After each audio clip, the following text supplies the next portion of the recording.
Shelley here with Sirius, Taurus, Moon, Jupiter, our Saturn day. And the midheaven is next to Procyon. Let's have my Procyon material.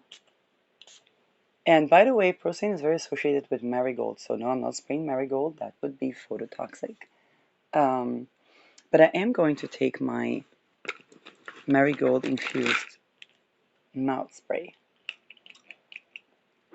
It is actually very good to kill overgrowth of yeast. And this is why it's also good for denucleafication, because it reconnects with sexual sovereignty.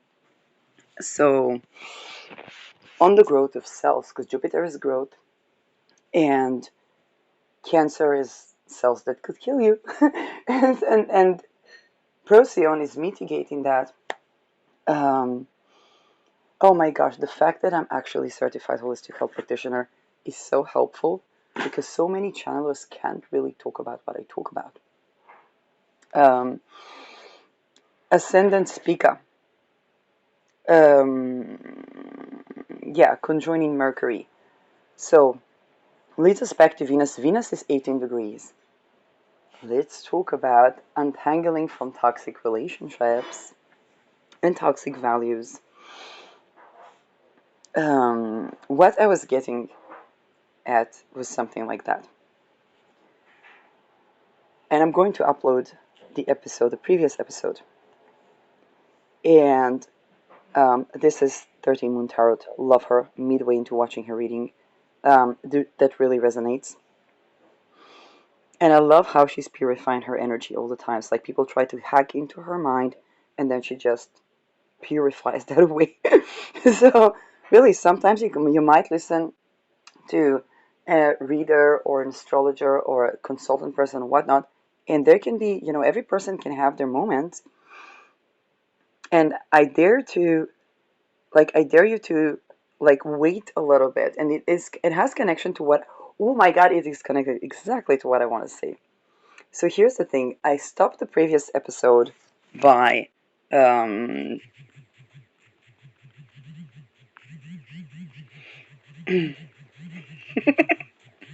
the uh,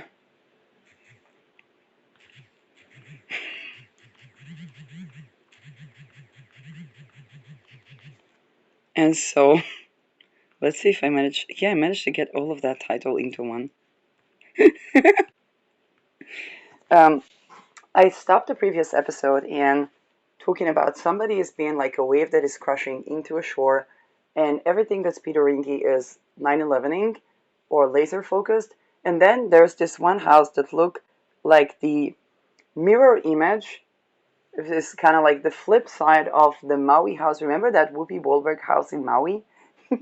I had that picture of the one standing house in Maui. Um, but when it's the other type of tsunami that collapses things, and that sexually obsessed person I talked about in previous episode might be a part of that tsunami.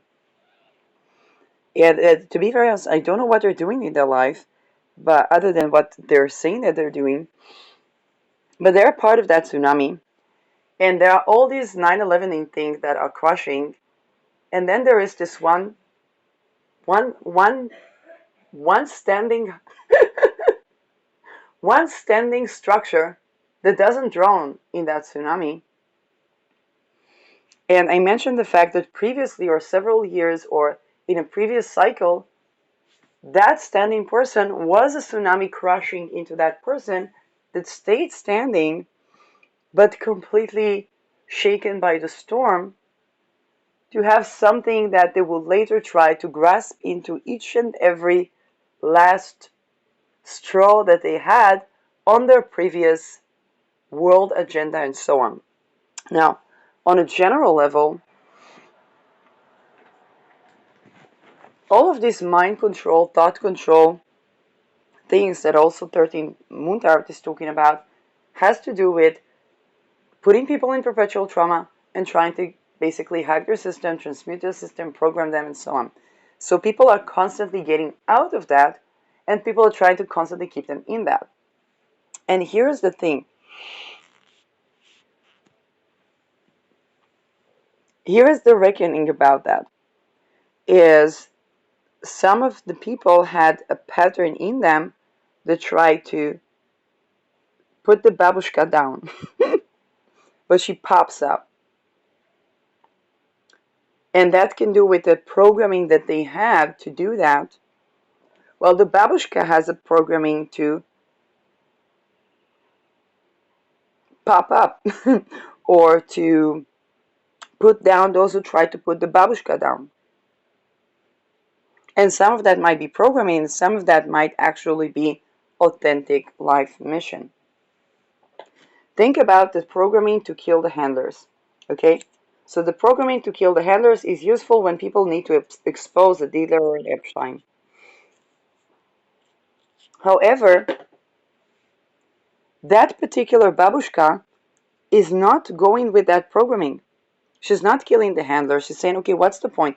It's a construction. It's a wealth consolidation structure that constructs things on the basis of the lowest frequency so much that, people getting addicted to endochrome is kind of like one of the lowest frequencies possible, so that everybody around those states will be addicted. And now there's this curiosity that I talked about. What if we would take that person into the Bilderberg building? What would happen? And and the analogy that came in was a crystal ball exploding. And what I'm hearing, like, that is that terrible? And I'm like, yeah. And this is where um, somebody was meant to so megalittically explode things. And here's the thing. There are many people around the energy of those eternally single people. Okay? There are many energies around them, and they're all trying to transmute something, and they're all working in the coping mechanisms of like the old. Everybody, and whether it's their consciousness, okay, whether they see in every interaction as having to win over someone sexually, which basically means being rapey, and seeing those they won over as losers, but then if they're not losers, there's this power structure while their alignment with their heart and their soul is completely elsewhere.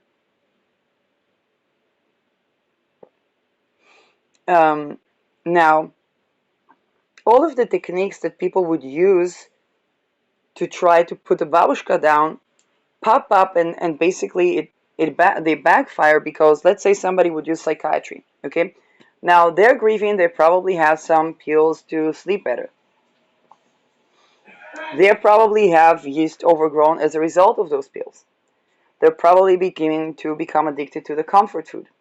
Now they try to drag that other person down with them. But that person is dealing with every single thing that they still need to tackle themselves. So if they were even thinking to try to put the psychiatric card or to pull the psychiatric card on a person, now they're like, okay, they are they're susceptible. Okay, if they pull that card, they're susceptible, and there would be a ton of interests around them that would try to lash in on their wounds. Now here is why that eternal single energy is so annoyingly alluring, because they keep transmuting stuff. They keep having the solution to stuff.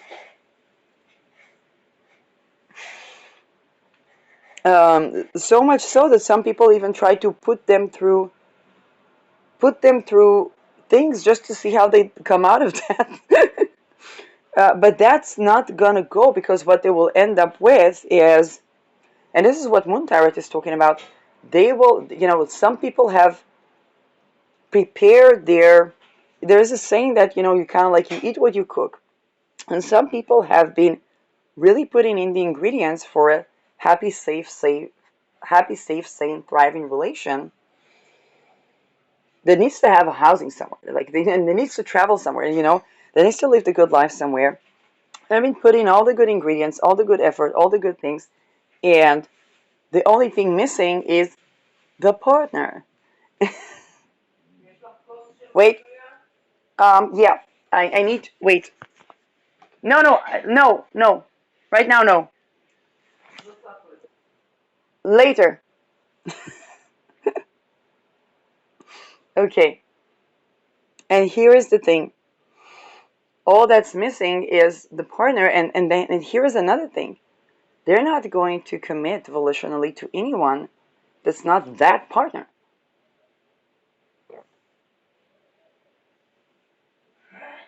And all the attempts to keep that away, what's going to end up is those attempts to drag them down a certain path only bring them up, and those that are attempting at creating a trauma bond or doing a lover boy or doing all kinds of scams around this person are basically, they're part of the storm, or telling them you're not going to have a shelter, you're not going to have a this, you're not. Well, being raped is no shelter.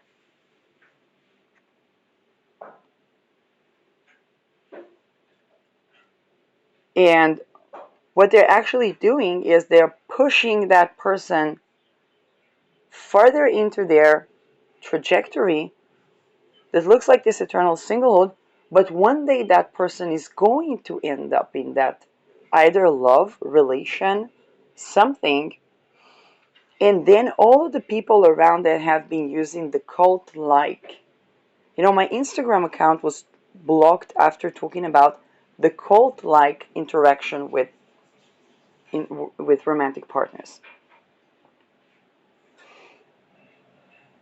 And how that happened to a certain scientist, and then the women that said no were perceived as worse than a whore. Okay, because they couldn't be bought, they couldn't be swindled. And it's not about being better than, it's about people transmuting stuff. If I think about Annika Lucas was smuggled out of Peter Ring. She was working as a sex worker, then she transmuted that. And then people can be like, but why do they skip that sex worker phase? Because they are the next generation. They've already transmuted. They don't have to repeat the old generation in verbatim. They are actually leaning on the things that the older generation transmuted, learning from them, and learning, let's say, motherly love is something that is curating, learning to surround themselves with things of the moon that are motherly love. Selene, the goddess of courage. Artemis, the goddess that is both the goddess of the hunt, but is also associated with Diana, the goddess of fertility. Reconnecting with the sensuality in a tantrically embodied, loving way, and seeking that in a partner. Now, all of those people that still need to transmute that, it's not about them being better than or worse than. It's about they need to transmute that psychosexual wound. And the thing is that those single people, some of them might no longer be single because they will have transmuted something. And those people that try to keep them from transmuting, or they try to still recreate the old coping mechanisms, they are going to face the broken crystal ball type of energy. Because they've been trying to divine on the wrong things. I remember even when there's a thing about the wealth consolidation and trafficking rings, where they let children, they torture children to try to identify in the face of a person what is their kink. Now, here's the thing. When a person is transmuting their psychosexual wounds, they're no longer into that kink. Their bone structure might not align just yet.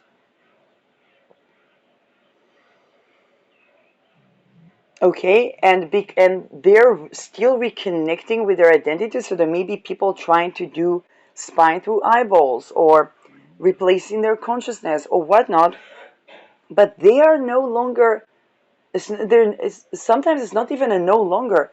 It's like there's something in them that was set to transmute that, and then have other people around them being exposed and or transmuting.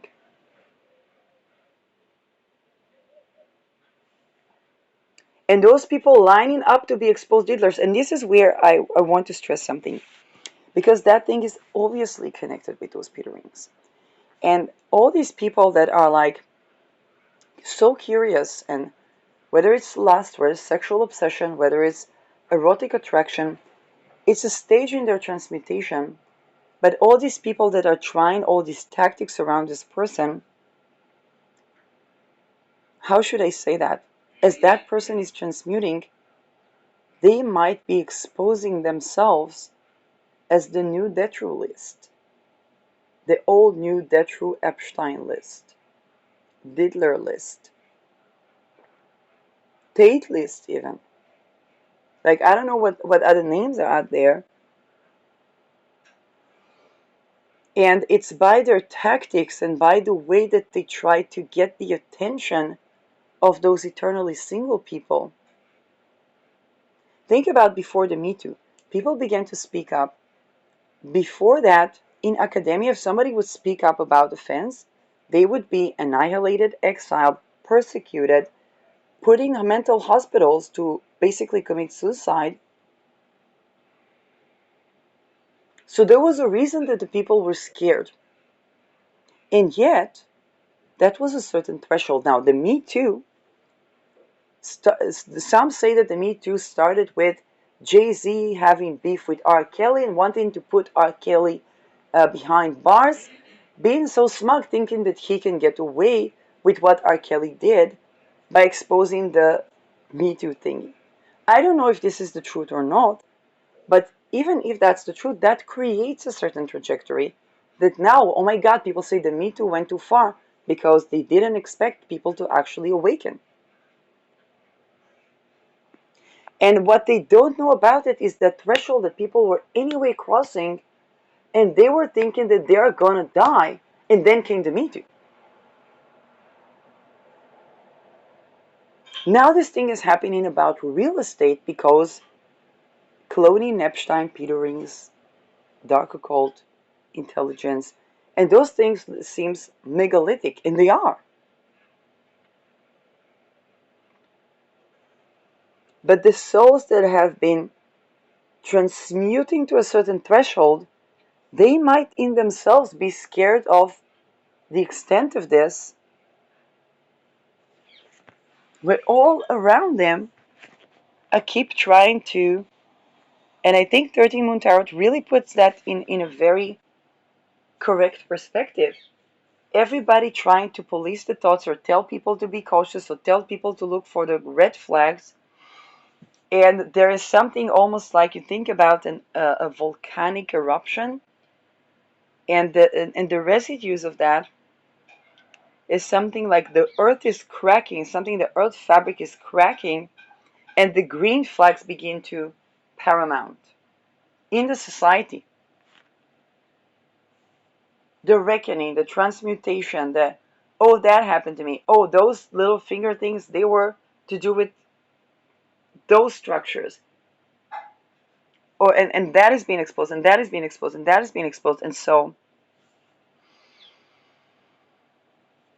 what's left is that there is a wave of people trying to surround those eternally single people and trying to grasp them using all the old tactics that don't work, and it's stripping away every single name on every single list behind gloved hands and visible that was ever involved in anything, because their sexual obsession is actually not a disease, it's a life force seeking to liberate itself from the psychosexual wounds of that dumb fuckery.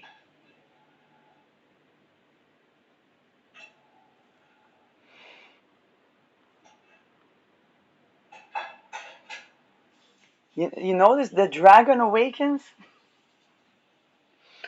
Now, I mentioned Psyche and Eros. Imagine somebody's Rahu coming into contact with somebody else's Psyche.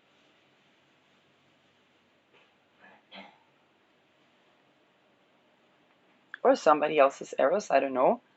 Um, but particularly Psyche. Because what's the story of Psyche? Somebody came to Psyche in the astral. In the case of Psyche and Eros, That was kind of cool. Who's that guy? She goes looking for that guy, and that guy says, you cannot see my face.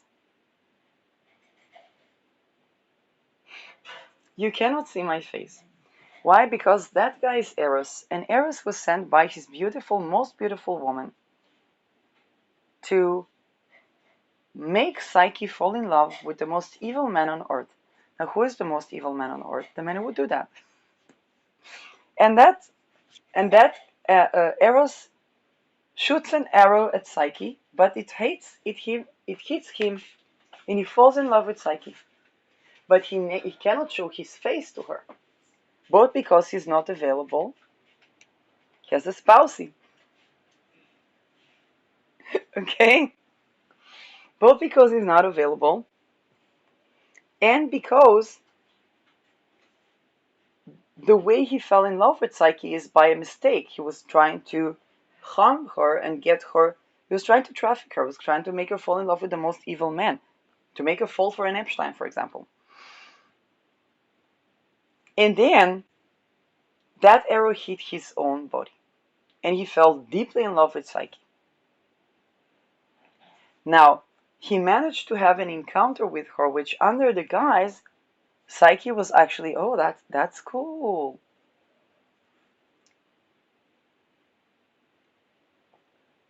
And then Psyche was like, but who are you? He said, you cannot see my face. You have to trust me. You cannot see my face. Psyche like, you can, I trust this man. And the sisterhood around Psyche is like, Psyche, go check who is this man. You don't know who is this man. You have nice astral whatever. You don't know who is this man. Go check who is the man. Until Psyche says, okay. She goes and checks who is this energy and finds and lifts the veil. This can even be the Saturn Neptune, by the way, because it's in the sign of Aries, face. And lifts the veil. And then what happens is she lifts the veil and she sees Eros. Eros wakes up and is like, oh my God, Psyche, you betrayed me. I told you to trust me. I told you to this, being smug, narcissistic, dumb fuck. Now, at that point, he's no longer attractive. He has to win Psyche back. And here's the thing. Psyche has to sift the wheat from the mug. Okay, she has to sort what is and what isn't true. And this is the mission that actually Aphrodite gives Psyche. Because Psyche is like infatuated and feels like, oh my God, I betrayed this man. What's happening? And then she's like, wait a second. And here is where the spousey actually plays an important role. Because the spousey put her through a lot of hoops and stuff, but those hoops and stuff are actually meant to make sure that if she and Eros divorce, that Psyche is not marrying the most evil man. So there's something that has transformed even in that spousey. Like I said, the spousey and the supposed third party are going through something together. And then Psyche has to sift and sort. Now, depending on the aspects between Psyche and Eros in people's charts, it would have different outcomes of different yields. For example, one person can be the Eros, but they can be the person that was set out not to try to make Psyche fall in love, but to expose Psyche.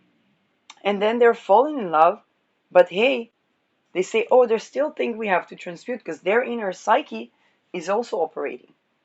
Oh, what's the thing? You are right. You're really not that terrible as they say that you are, but you're going to have to transmute that thing about the Peter rings. Like you can't be still on that timeline. And then the other person's like, I can't see your face. I can't look at your face. You remind me of all these things from the past. I cannot stand to look at your face. And so in some aspects, it's like the face of Eros are like poof in Psyche's face, and there's like, oh my God, I can't stand to look at that. And in some situation, Psyche is looking for the face of Eros, And as she finds the face of Eros, she has to sift and sort, because Eros has to transmute his evil to basically wed Psyche. Now, in the myth, they wed and they get the blessing of Zeus, and it's all fun and whatnot, and they become romantically engaged, and Eros finds the true beauty that glows from within, which is Psyche, and then can be like even more beautiful to him than Aphrodite and so on. But the actual reality is not all Eros and Psyche are going to operate on the same level.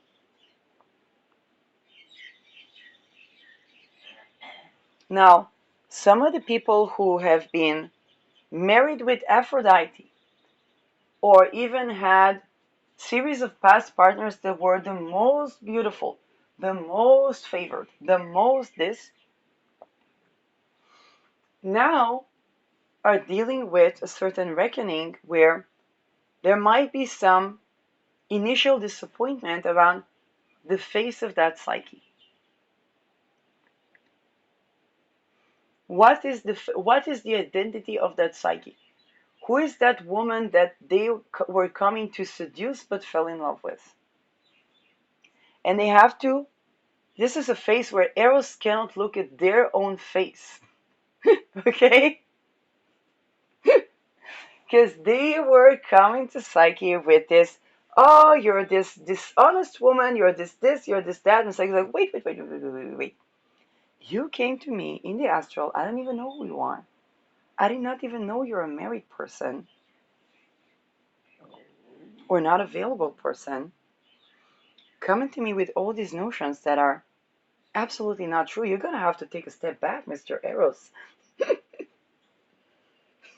Manir Eros, you're going to have to step back. And this is where Eros begins to, okay.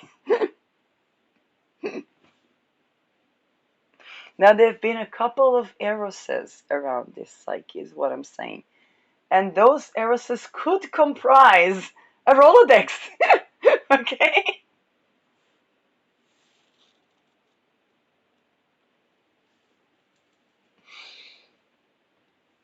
Now, because they keep trying, there would be some of these things where, like, no, that's no longer attractive. That's not attractive. Or, hey, they're trying to corrupt Psyche, which is like, and this is the sifting the wheat from the muck. It's kind of like, no, that's rape. Mm-mm. No, that's not will and consent. Mm-mm. Now that's water is not watering. No, that's not. You really tried to threaten me to not have a shelter and think that I would be what, attracted to you? Gotta be more promising. Or you try to elude me with dreams and dreams and dreams of like, they need to incarnate. Would you drop the Peter rings? Would you? What about the wealth consolidation rituals? Like they're real things, concrete things that need to be there. Okay, this is the sifting the wheat from the muck.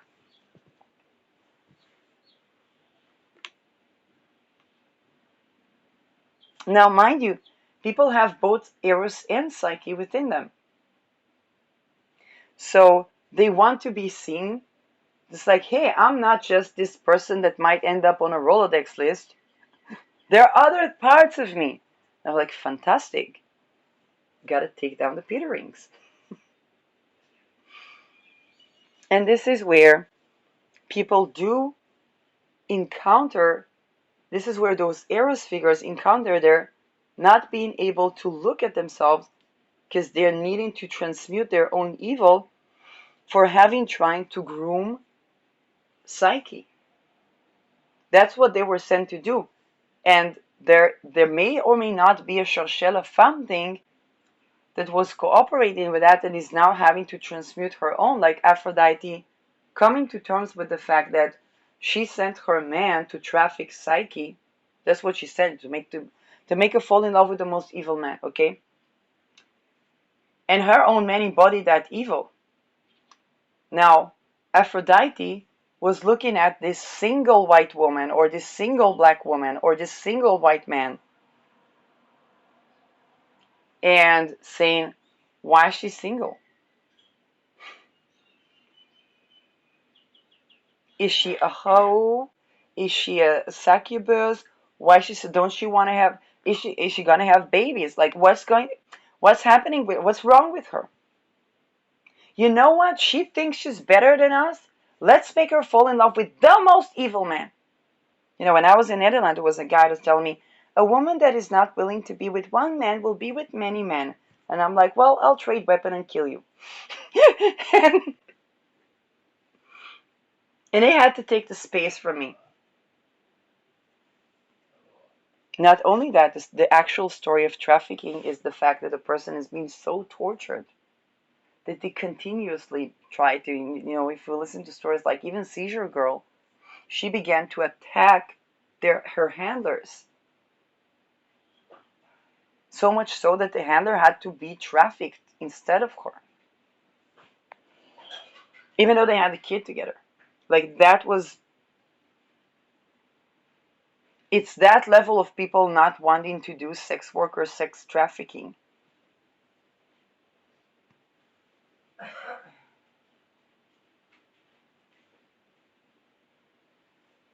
It's that level of glitches because it's being kept by torture and oppression.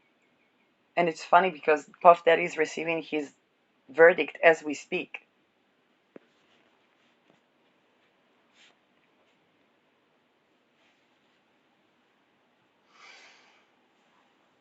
Now, here's the thing.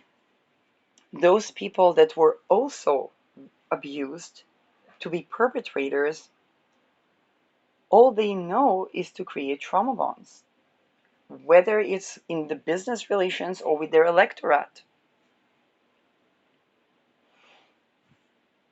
And this is how things like the Me Too sparked, if there were even women. I remember when I was trying to go to therapy and women did not understand what I was talking about. Not about emotional abuse, definitely not about sexuality.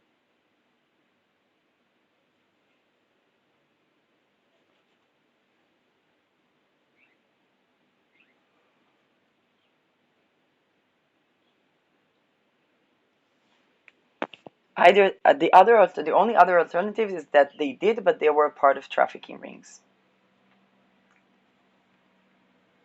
Those are the two alternatives.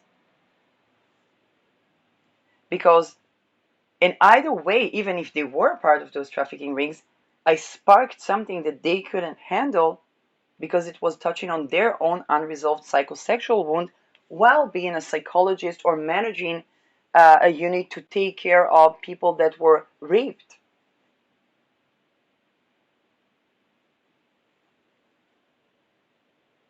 And then people coming to terms with the fact that that too is rape, that too is rape, that too is rape, even that is rape. Yeah, that's not willing consent. It's not even about punishing anyone.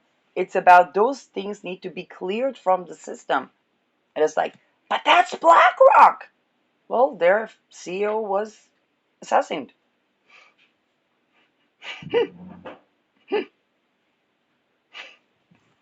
But that's also living like that is impossible. That's why Gen Zers are like that. People treat the Gen Zers protest like it is a viral pandemic. It's not a disease. They're not sick in their minds.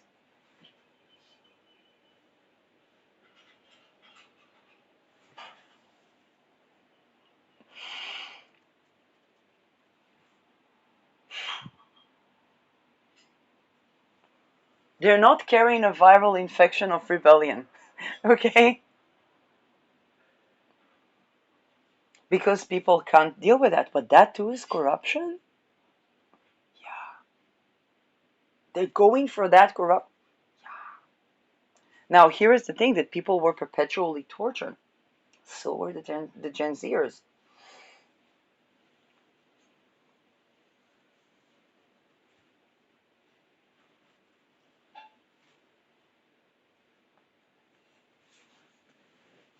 And there's the threshold that people cannot live with that corruption anymore.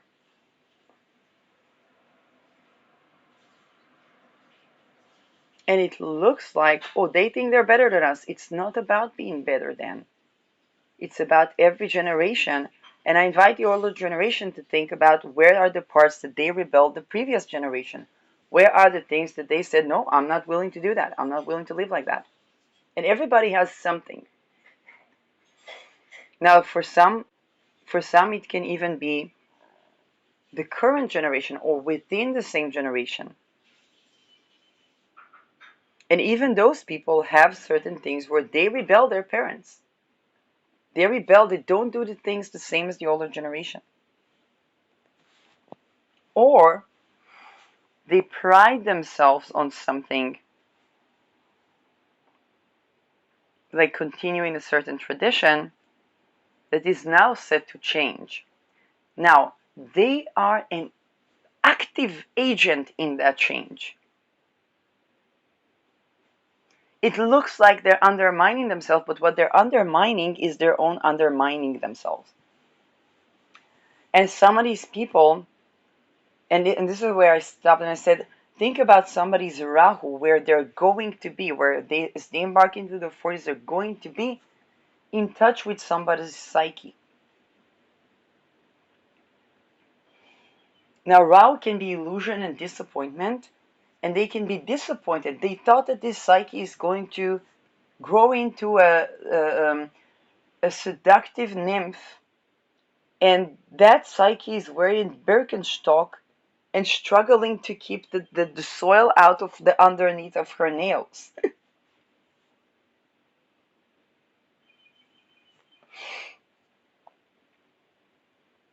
She's not becoming that seductive nymph. But with that let down, there's something else, which is the discovery of the true beauty of psyche. Now, here is the question. Are they going, there's a fork in the road. Are they going diddler, which is going to carry the same fate of the diddler? Or are they going to transmute something? If they're going to transmute something, they might prevent a divorce or find a partner is compatible, which may not even be that particular psyche.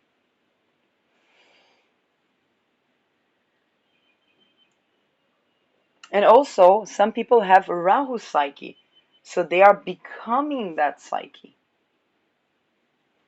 which means that they're under the programming, they're rediscovering their, and it's regardless of gender, by the way, they're rediscovering their inner beauty. That's not the Aphrodite image of the most beautiful body, the most beautiful this. It's that inner beauty, and it can be a person that's going from being, you know, this athletic person, or if I think about myself, there was a time in my life where I loved working out. So when there was not like tremendous rigorous abuse against me being able to be athletic, I was just being athletic. I wasn't trying hard. I was like, if I needed to self-care, it would be me spending hours in the gym or me swimming, for hours, and might not be the best athlete, but it was like, hey, that's just what I enjoyed. And this is where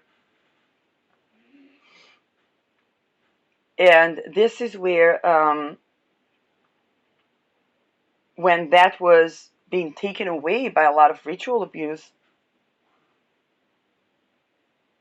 then there were other parts of me that I had to grow and develop. Not that those parts were not developed, but it was like something was taken away, and then I had to concentrate on another thing. Like curating my toenail fungi, okay? Then because when I was athletic, it was like, okay, putting myself wearing the sneakers. I was like, oh, she wore the sneakers. Like I said, I was athletic. That's not hiding that.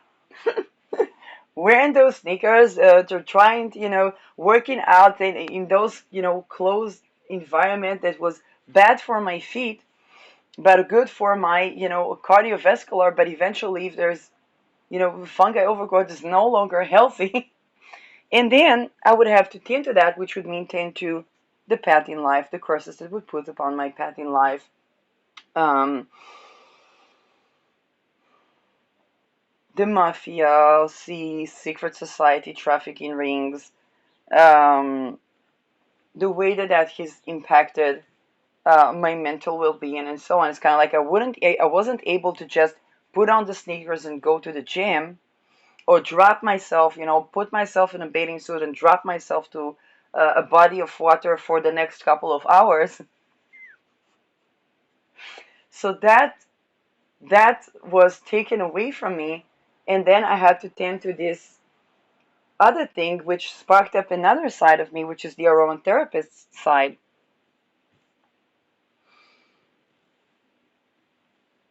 And now it became like a visceral war on mineralizing myself, battling psychic attacks when I tried to do my nails, or ritual abuse, and all those weird things, which of course I respond by scared taking for myself even more, exposing even more.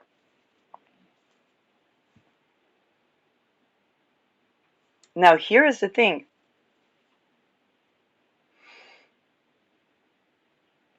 Many of you are becoming that person. And for many of you, that athletic part was taken away, and then either they prescribed to you things that would interfere with muscle building, and then you might even try, whether it's essential oils or whatnot, or herbs, or the good fungi, and so on. You might even try those things, but then you run into the rituals yourself. Now, some of you have been consciously participating doing rituals against people, okay, to keep them in those states. And they have to, this is where the Eros has to transmute their own evil while being the psyche that sifts the wheat from the muck.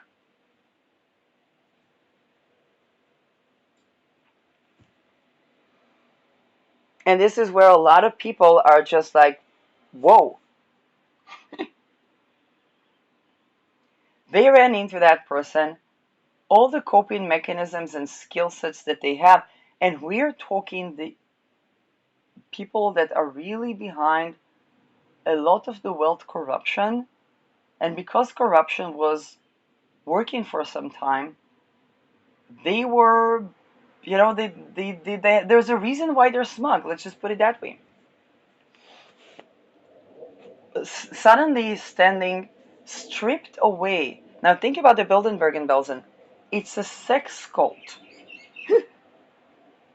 And people don't want that type of sex anymore. That was their number one card.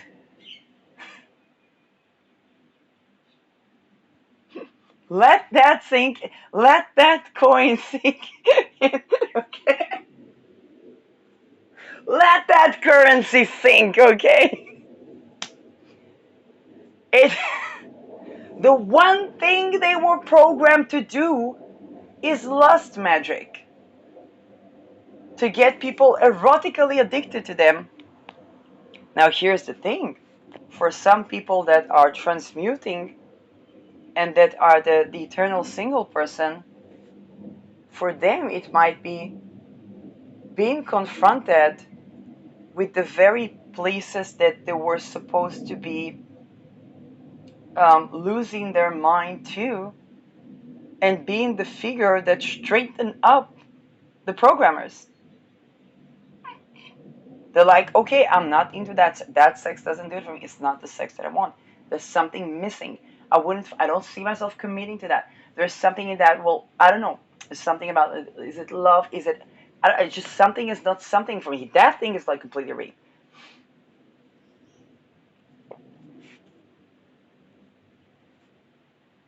Trying to threaten me that unless I would basically participate in my own rape, I will not have housing or even shelter? That's not sexy. That's not attractive. That's diddler.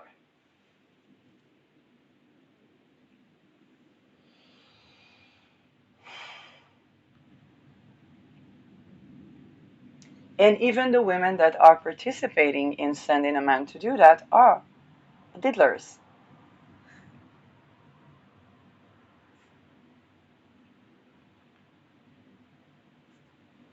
And so what is happening is that, and I'm going to say it again, those Epstein thingies, those are sex cults. And people are this is why the Me Too was so challenging, because people are opting out of that type of sex. Okay, so and mind you, they have worked incredibly hard to refine that sex cult. And now what's happening is that a lot of the collective is purifying from the energy of those sex cults because they look for their own tantric embodiment.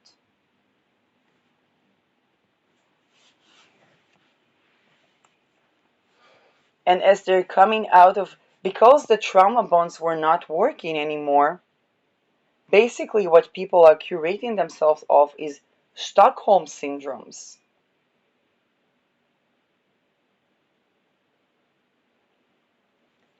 And basically it is like lists of cult leaders, okay, that are dealing with the fact that their sex is not interesting, is not attractive, is not, and it's like it's not about them as a person that is like, hey, that those cult like the thing that they have worked for decades to refine is basically not interesting. Now here's the thing about the eternal singles. They're not trying to force their type of sexuality on other people. They're just trying to stand in their sexual sovereignty. And it's like, well, they're going to need a place to stay. They're going to need food. They're going to need that. They shouldn't have to give up their sexual sovereignty for that. Or laser focused. Nuclear holocaust. Global. It's on the menu. It's on the menu. It's on the menu. And those previous generations can't fathom that. Just like they can't fathom the packs of Gen Zers overthrowing the government in Nepal in 24 hours. 72 people dead. Bye-bye, Parliament. Tata. Not being vulgaric towards business owners. Not being, this raging mass of people. Just like, no. The problem is the Parliament. The problem going down. Now, what was going to happen? That the Parliament is down exposes everything that was lobbying the party. It's like all the other demons come up. I can say it where, for example, I've been transmuting toxic relational energies around certain people. And I even heard one person saying, "You won over me." And I'm like, I hadn't won over anyone. I was just trying to stand in my own sovereignty. And then they transmuted into literally the face of the devil. Like this Baphomet thingy with the horns. And then there was another, it was a colleague of mine, and there was a boundary setting, and we were both setting boundaries, and then I see that face of that person, and I confront them. And I say, no, I deserve, like, I'm setting a boundary here just as much as you do. I deserve real estate just as much as you do. Not as a real estate business person. I deserve housing. I deserve food. I deserve all of these things. I deserve to make my money and make a living in a way that supports me. I deserve to have the time to rest, and so on, while I'm stabbing a potato, fighting sexual boundary violation attacks. And then that colleague face simply transforms into the Baphomet and the devil himself. So it's like the demon themselves were taking on the faces of people. And then I look at this Baphomet demon and I'm like, yes, I'm setting a boundary to you too.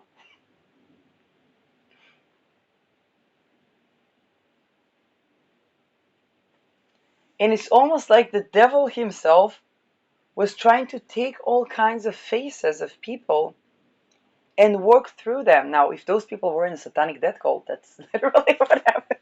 They were demonically possessed. And then it's like you deal with that person, you deal with that person, you deal with that person, you deal with that person. And then it's like the demon himself exposes himself in all its glory. And I'm like, yeah, step back. You didn't even call Archangel Michael. I don't care. This is not something in for me.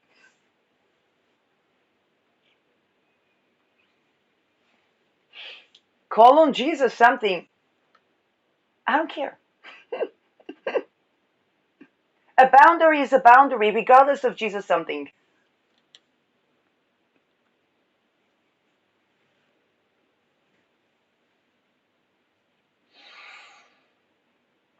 And this is where all the faces that this devil entity or this demon entity, which can, and even that demon entity could in itself be a face of something, and all these faces that this energy was taken had to come to terms that that is a boundary. Jesus, not Jesus, religion, not religion, that is a boundary. My sovereignty, my human rights, my, it's not even about dignity. It's about the things that I need to be and to do me. Those things are not negotiable. Now, this is when I talk about this eternally single people, this is the collective. Some of you are separating, some of you are divorcing.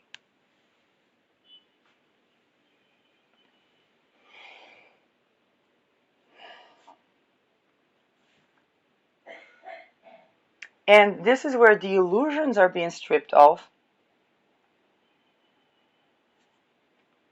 and the boundaries are being set, where people can no longer continue with the devil taking the devil taking a face that looks amiable without exposing that this is the devil and that it has no right over here because there was nothing.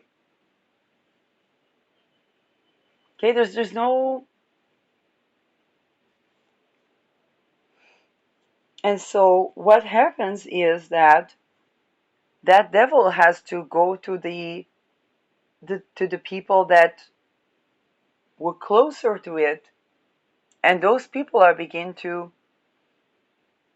either fall away from the devil or they're going to have to live with their own devilish acts. Think about Diddler being litigated. Or they're going to have to transmute the devil.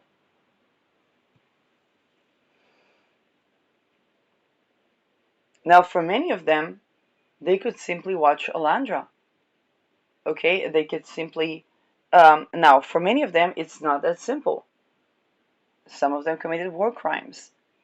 Even targeting individuals is war crimes. So, I'm not saying that like it's not about it's not about being better than anyone. It's just like some people have their life trajectories that I, from my perspective, won't have all the answers because they have their own healing and like they have their own gnosis.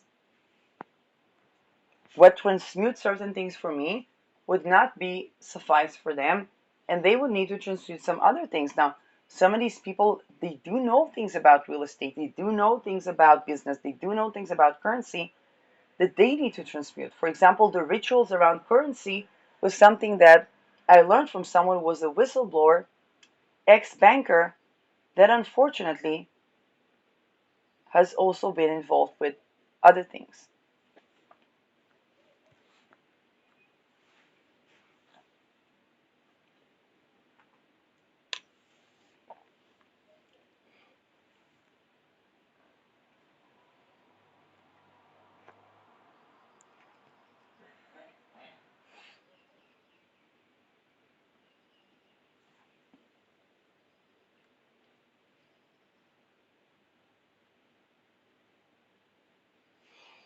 Now,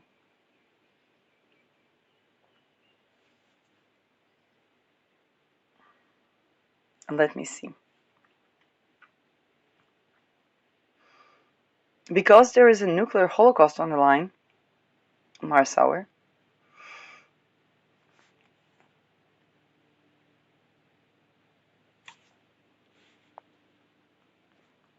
then the impossible is coming to be transmuted. This I don't think people really get the extent of the immediacy of how global that nuclear holocaust can be and how immediate. within several hours, the entire planet Earth could be exterminated in one domino effect. One floater of one satanically ritually tortured child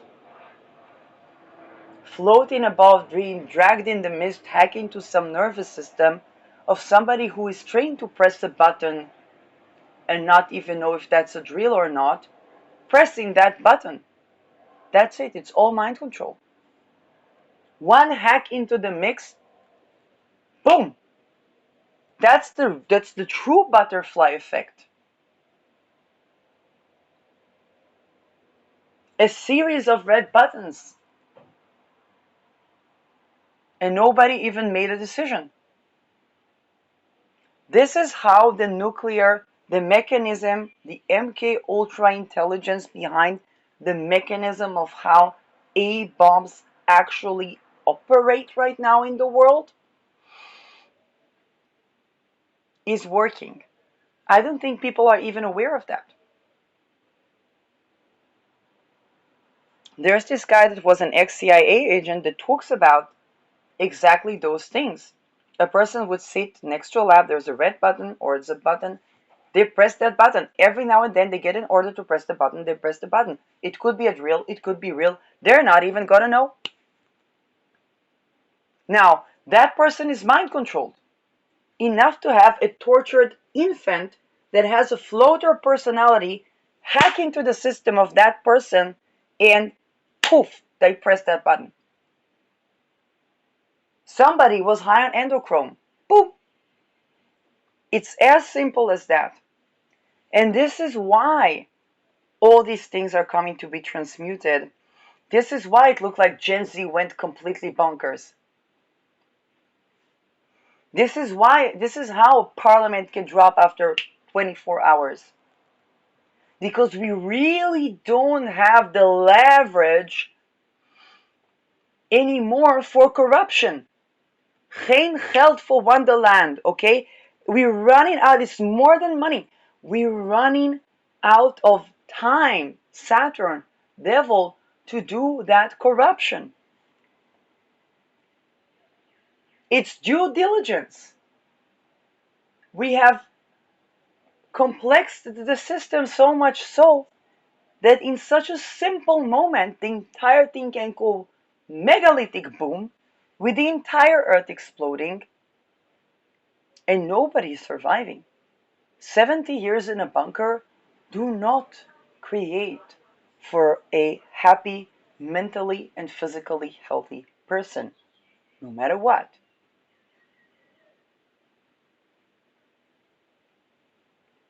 Only when they try to harvest on other people's energies, which we are also running out of being able to do. Any floater at any moment in time can hack any nervous system of any CIA, KGB, Mossad informant whatsoever, east and west, and go boom.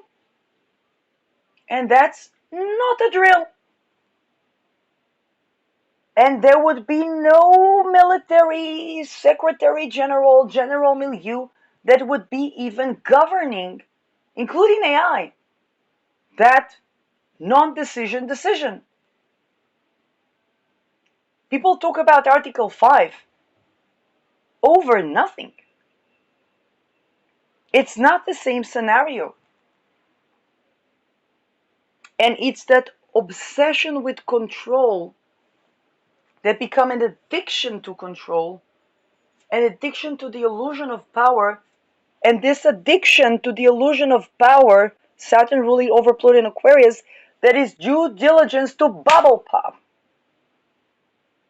Saturn meets Neptune while ruling Pluto, which means Saturn sextile Pluto, conjoining Neptune, sextile Uranus. It's a sudden, unexpected bubble pop.